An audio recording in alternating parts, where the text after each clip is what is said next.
my name is Alyson Ludlow. I'm from South Jordan, Utah, and I run a blog about eating disorders. So when I was in high school, I ended up going through 3 eating disorders, and it was really stressful just to have to deal with all those emotions. And so what I did is I ended up just making a normal blog, and like every day when I struggled, I would just write down my thoughts. I decided to publicize it when I was a freshman here, and that took off, and now it's a real professional deal, and everything's going well. How did the blog help you initially? What was that process like for you? Well, going through an eating disorder, it can kind of be it can make you feel really alone.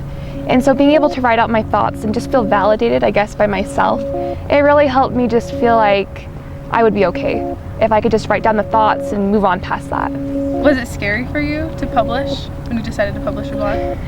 It was actually, because in high school my mom was very against me even letting people know that I had an eating disorder. I think there's a bad stigma with eating disorders in our culture, and we tend to see, I don't know if we tend to, but at least my perception of it was that we tend to see women as less of a person when they admit that they've had to go through that they're not as strong.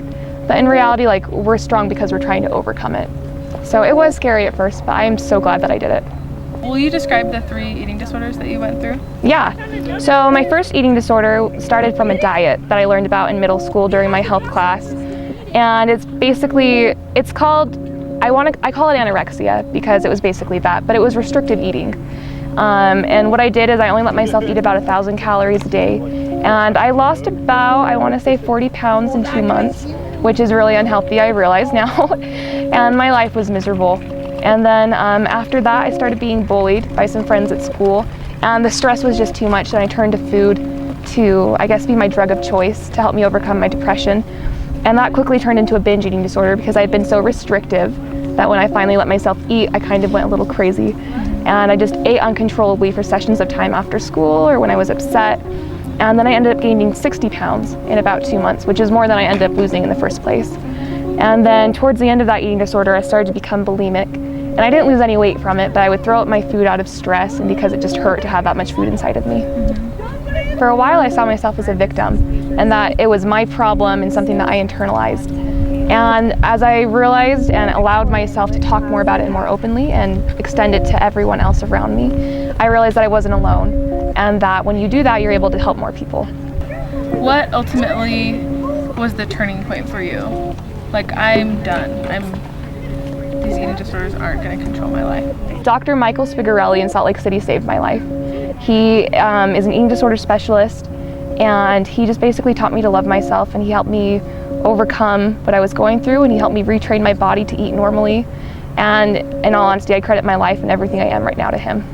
He made me feel like my eating disorder wasn't me, and he separated it from who I was.